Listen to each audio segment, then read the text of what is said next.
Gente, boa tarde, mais uma vez com o nosso baú Objetos e Memórias. Vocês sabem que esse livro, Objetos e Memórias, traz histórias maravilhosas, reais, fatos ocorridos nas vidas de várias pessoas importantes no cenário nacional, da música, do jornalismo, de rádio e TV.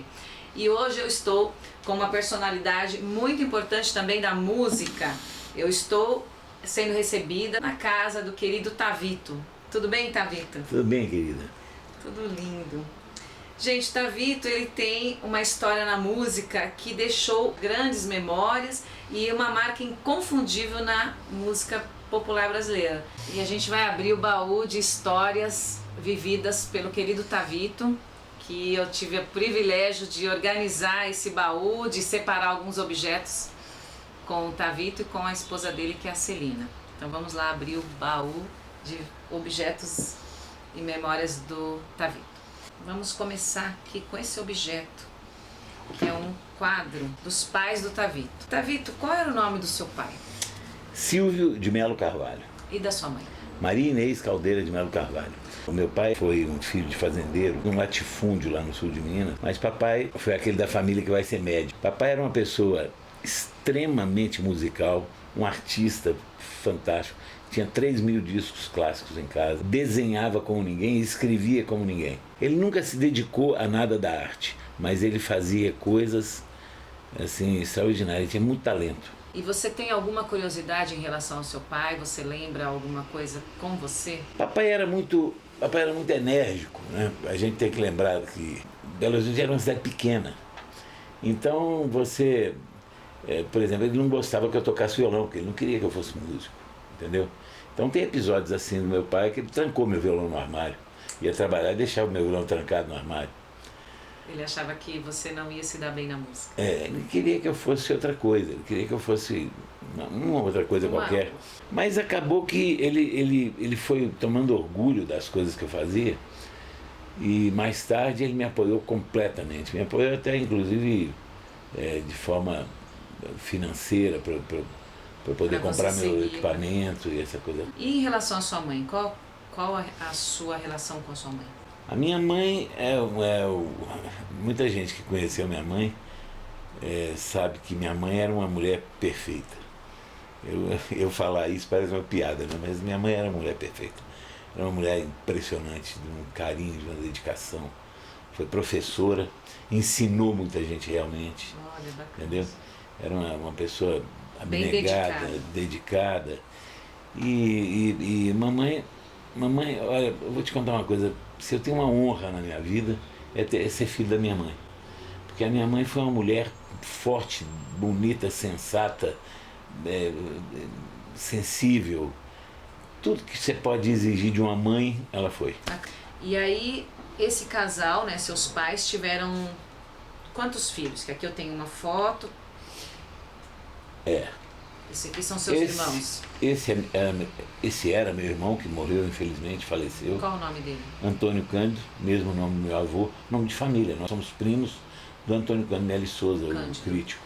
Então, o Antônio e essa moça? Maria Angélica, que hoje está aí, atualmente é a minha família. E o que você lembra dos seus irmãos, que você pode, uma curiosidade do teu irmão Antônio e da tua irmã?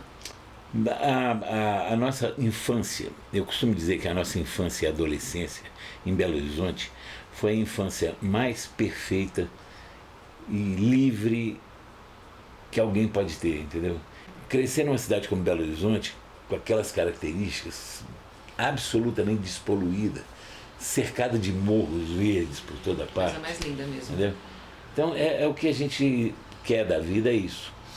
Eu e meu irmão brigamos muito quando éramos crianças e deixamos de brigar imediatamente o dia que eu comecei a tocar violão. Olha que interessante. Engraçado, né?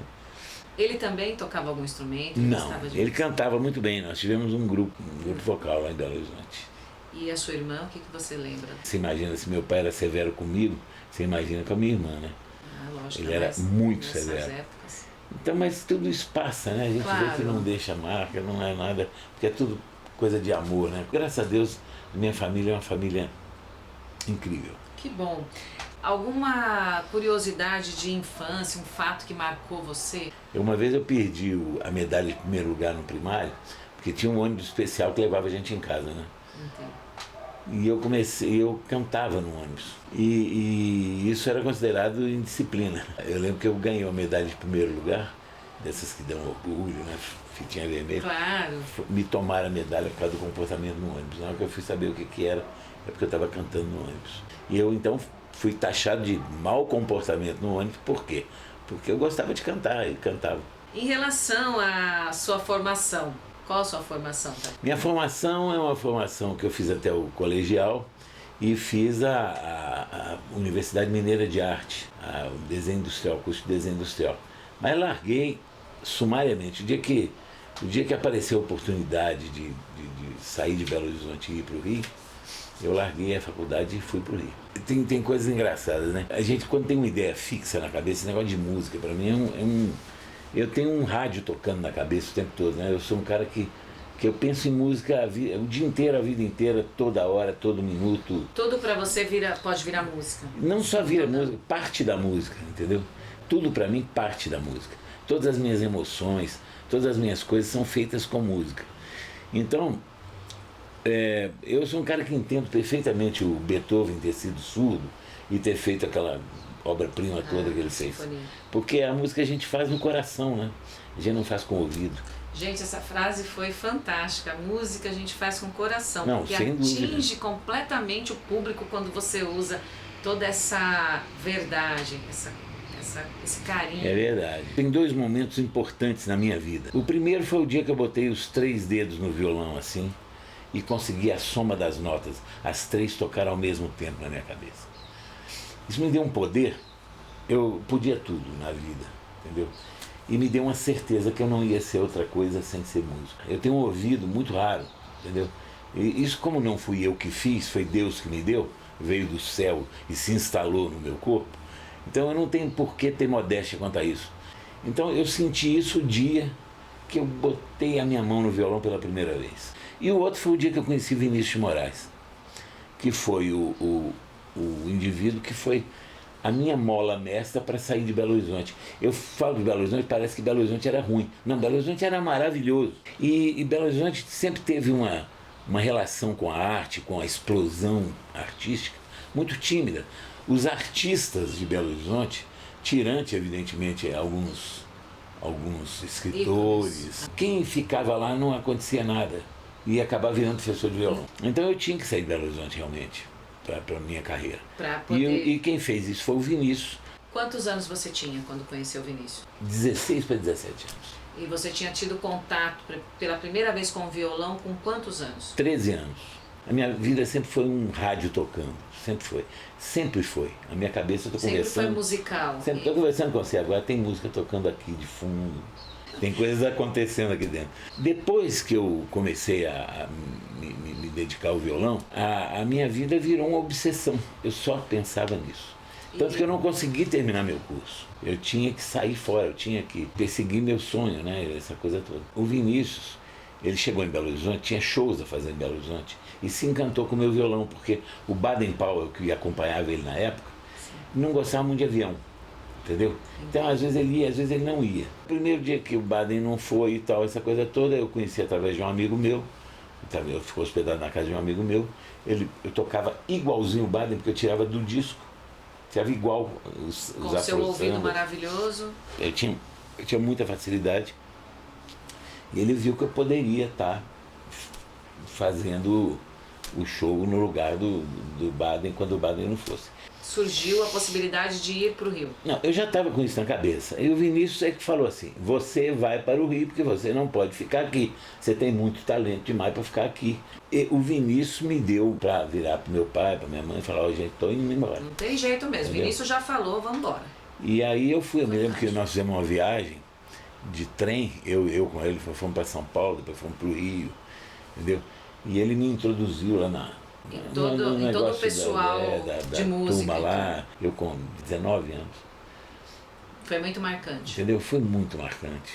Um dos shows que a gente fez, que eu pedi ao Vinícius, pontua aí, escreve alguma coisa para ele. Eu tenho muita coisa dele escrita, muito. Ele escreveu assim, em homenagem a mais um show de talento e amizade, não sei o que mais. E a outra é um poema que ele escreveu para mim. Ele sentou na minha frente e falou assim, vou fazer um poema para você. Escreveu e me deu o papel rabiscado ainda, rasurado, mudou as coisas e tal. Eu peguei o papel. Olha, e carreguei. Quando surgiu esse namoro e esse casamento com a Celina? Porque eu conheci Celina aos 30 anos. Eu fui casado antes. E Celina vem então num segundo casamento e tem uma menina linda. Temos. É uma única filha? É uma única filha. E o nome dessa única filha? Júlia. A Júlia. Som Imaginário, gente, uma banda. É uma banda lendária. Quando eu cheguei no Rio, dormia eu e mais 6 no quarto. Mas engraçado, eu tenho essa teoria, 20 anos ninguém sofre. Quando eu comecei realmente a poder fazer alguma coisa, foi quando um tio meu, que é um anjo que está no céu, me convidou para ficar na casa dele e eu fiquei. Eu fiquei 1 ano lá e nesse ano de 1969 foi que eu conheci Zé Rodrigues, que eu conheci a turma toda, essa coisa toda. O Vinícius foi um cara que me deu muita força para ir, mas chega lá, a realidade dele é outra. Nessa época eu conheci Ivan Lins, conheci Zé Rodrigues, conheci Antônio Adolfo, conheci Tibério Gaspar, conheci Máriozinho Rocha. Quer dizer, ali era a confraria dos compositores novíssimos. Compositores e coisa linda. Entendeu? E ali eu conheci o Zé, que foi meu primeiro contato com o Zé. Quer dizer, na realidade já conheci o Zé de ver, porque ele tinha um grupo vocal, né? Mas aí foi aí que foi aí que o Zé Minsen captou gente para tocar com o Bituca. Entendeu? O Milton Nascimento estava querendo mudar de aspecto. Quer dizer, ele era um crooner, assim, usava smoking e tal, essa coisa toda, e queria botar uma costela Beatle, assim, no trabalho dele, né?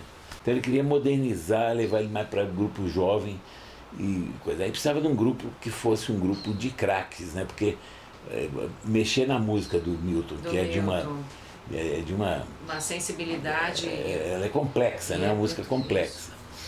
E transformar ela nessas coisas. Então fomos convocados para um show, Milton Nascimento e o Sonho Imaginário, era o nome do show. E o Sonho Imaginário então foi Wagner Tiso, que era amigo de infância do Milton, Robertinho Silva e Luiz, Laudi de Oliveira de percussão, o lado pop, Fredera, tinha o Zé Rodrigues que tocava órgão e eu tocava uma viola de 12, para dar uma brasilidade nas cordas. Depois que o Laudi saiu, entrou o Naná Vasconcelos. Toda essa mistura surgiu um tempero musical. Muito raro e muito bonito, que ficou registrado em primeira instância no álbum Milton, que é um embrião do que seria depois o Clube da Esquina. E esse disco que a gente está vendo aqui, ele foi reproduzido, que você estava me contando, em Londres. Esse disco é um disco idêntico ao LP que saiu na época, porque quando nós fomos fazer os tempos eram muito diferentes, né? Então a gente foi para o Teatro Opinião fazer Milton e o Sonho Imaginário. Era o título do show. Tinha um negócio muito bem programado, uma roupa, sabe? Era um show lindo, lindo, lindo, lindo. Muito bem produzido. Muito bem produzido.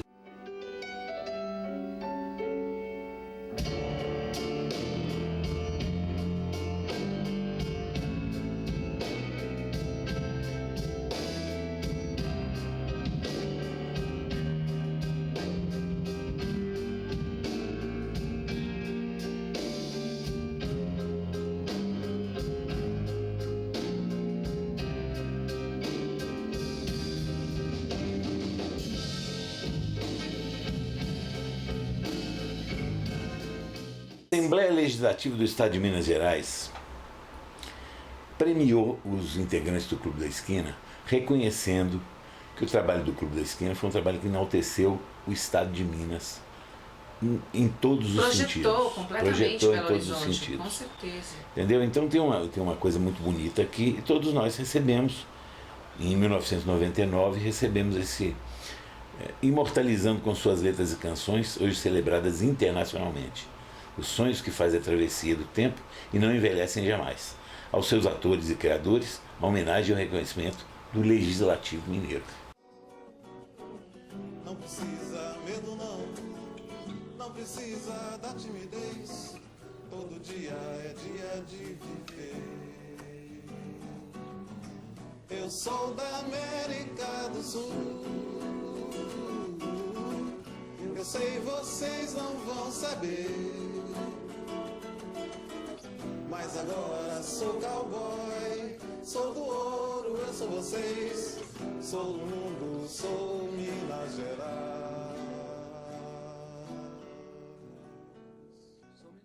Mas aí tem os agregados do Clube da Esquina, que é o Som Imaginário inteiro, o Toninho Horta, o Wagner Beto Tiso, Guedes. Beto Guedes, Tavinho Moura, Ronaldo Bastos, não Ronaldo pode Bastos. esquecer, Ronaldo Bastos, Fernando Brant. Grandes nomes da música, eles viviam nesse espaço que era como... Era por amizade, não, ali era, Sempre era foi ponto por de amizade. encontro. O Milton, ele sempre trabalhou na base da amizade. Ele nunca... O Milton é um cara que valoriza demais os amigos. Porque o Milton Nascimento, ele começou a aparecer em 67, com Travessia. Já havia movimento musical na Casa dos Borges, já. Movimento não. Que Quer interessante. dizer, isso é antigo. Isso é coisa de mais de infância deles, de Olha adolescência. só, entendo. Entendeu? Agora, o que desembocou nessa ideia do Milton pegar o Lô, que é um sujeito de um talento extraordinário, e gravar com ele o Clube da Esquina 1. E esse Clube da Esquina 1 foi que abrigou todos nós. Quer dizer, começou eu, tudo. Luiz, Robertinho, Wagner. Tem um panorama na minha vida importante ser dito. Eu, em 1972, justamente no ano que saiu o Clube da Esquina, me mudei para São Paulo para fazer jingle. Fui convidado para fazer jingle. Eu ia me casar com a minha primeira mulher.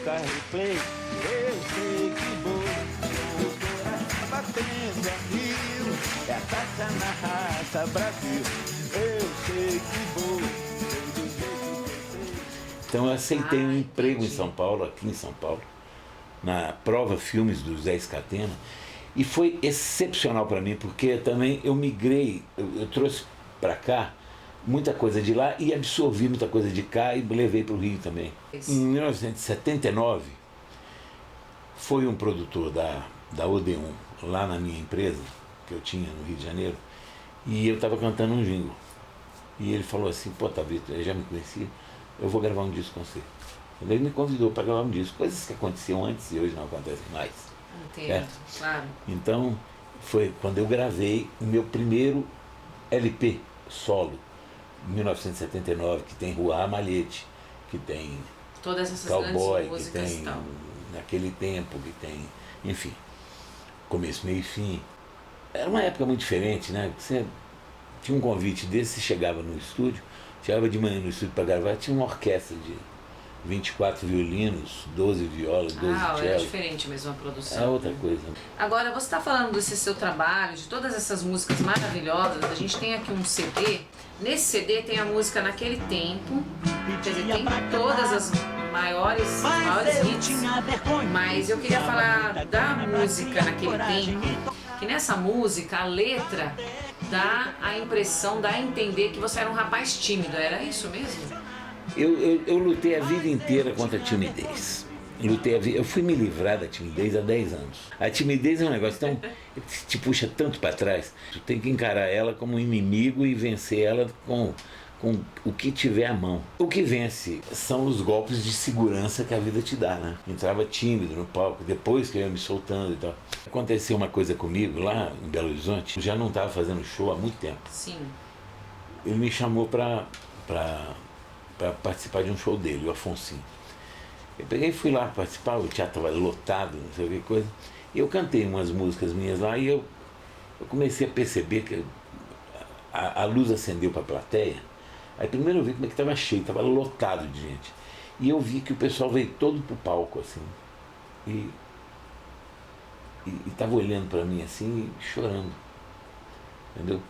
Aí me deu uma noção assim do poder das minhas canções, porque não só eu me sentia assim devedor, nessa época eu não fazia show, eu me senti devedor, foi quando eu resolvi gravar outra vez os discos e tal. Quando eu resolvi fazer meu disco Temporão, né, que é o Tudo, até tem o Ramalhete nele também, foi quando eu deslanchei assim, a minha segurança em relação à minha obra, muito tardiamente, é verdade, mas foi quando eu percebi que minha obra tinha um significado diferente do que eu achava.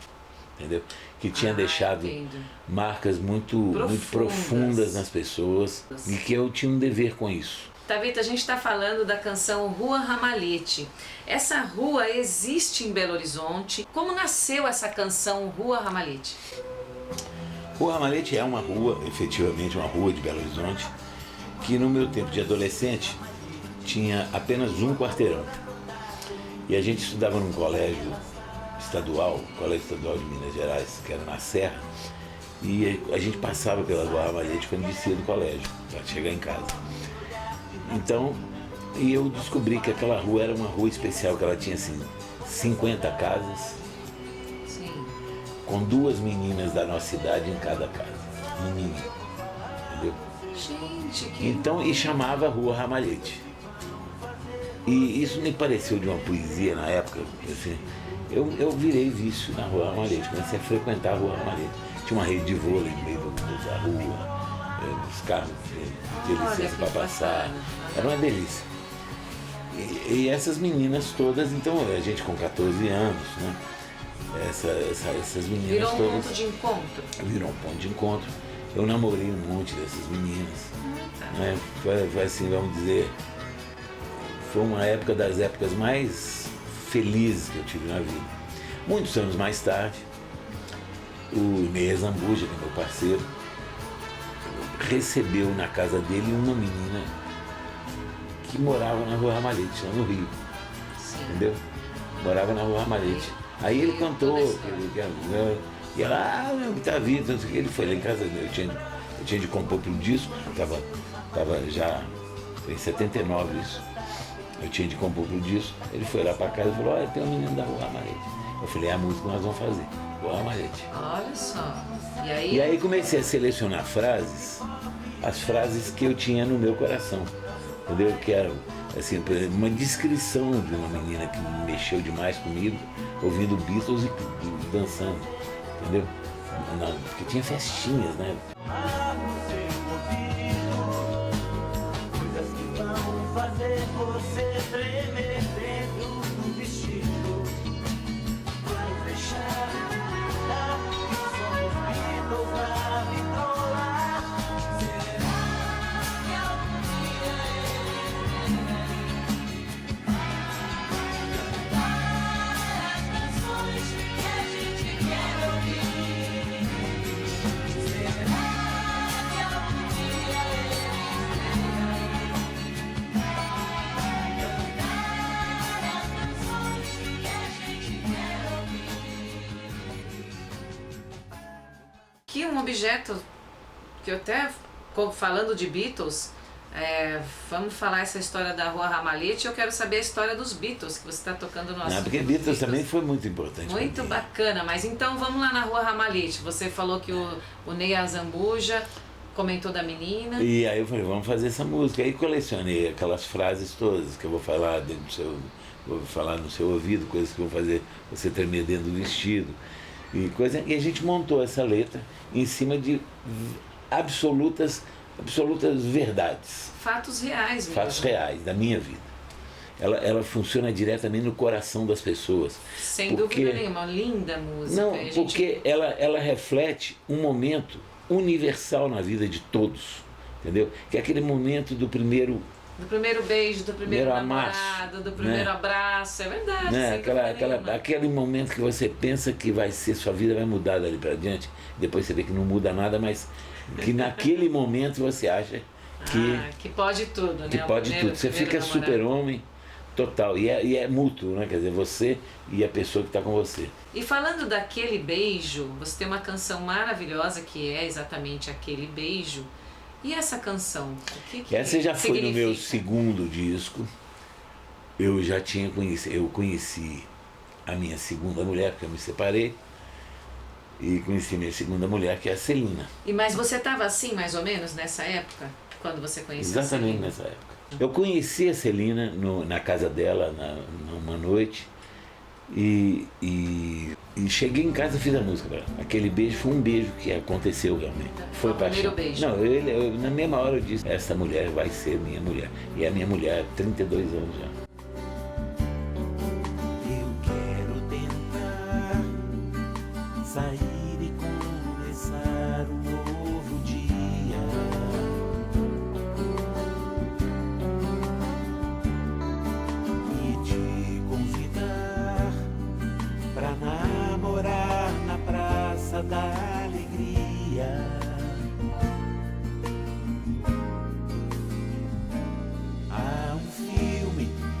cowboy em cada esquina, um sorvete de morango, um caramelo e o desejo de roubar aquele beijo azul, rosa, branco e amarelo.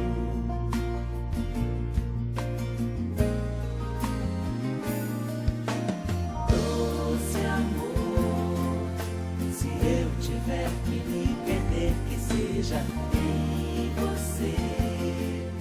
Se eu tiver. E aqui a gente tem mais um prêmio, que é o prêmio Caio B. Ah, o Foi Caio em B. 2009. O que é o prêmio Eu já ganhei Caio 3 B? desse, Muito legal. em reconhecimento pela sua contribuição à música do Brasil. Melhor música vocal, troféu Asa Branca. Quer dizer, são prêmios para esses seus... Esse é um prêmio dado Especificamente. pelas rádios governamentais, né? Rádio MEC, Rádio MEC e- e Nacional, e do Rio de Nacional. Janeiro. entendeu? Isso é uma música que eu fiz com o Felipe Serquis, que ganhou o primeiro lugar. Eu sou bitomaníaco. Eu sou Tom Jobim maníaco, sou bituca maníaco, Milton Nascimento maníaco, né? Ah, sim. E sou bitomaníaco. Eu tenho algumas coisas que me pegaram de calça curta na vida. Os Beatles, certamente foi uma delas. Eu conheci os Beatles no cinema e eu saí do cinema absolutamente hipnotizado pela música que eu ouvi e pela atitude que eu presenciei. Quando chegaram os Beatles, a gente deixou de ser tendo gravata. E Beatles me pegou pelo pé, realmente. A gente tem aqui ainda este CD maravilhoso do Renato Teixeira, o Azul, e esse CD. Isso é uma demonstraçãozinha de uma outra faceta da minha profissão, que é de produtor de discos. Esse aqui é um dos 3 do Renato Teixeira que eu produzi. E esse outro CD, que é o Mineiro, é o mais recente. Esse é o mais recente. E Ele está esse? saindo agora, né? Por esses dias. E esse CD Mineiro, Está saindo do forno agora. Ele é uma ode a Minas Gerais das minhas janelas, do meu modo de ver, entendeu? Então é um disco muito calcado na minha infância e adolescência, nos bailes de Minas, nos boleros, nos tangos, nas coisas que eu ouvia em Minas. E essa coisa toda, o repertório dele é um repertório diferenciado. e o que a gente tem nesse CD do Mineiro? Me fale pelo menos umas 2 canções que a gente estava comentando. Parece Quase Nada. Parece Quase Nada é uma homenagem a quem vive da voz, quem ganha a sua vida cantando.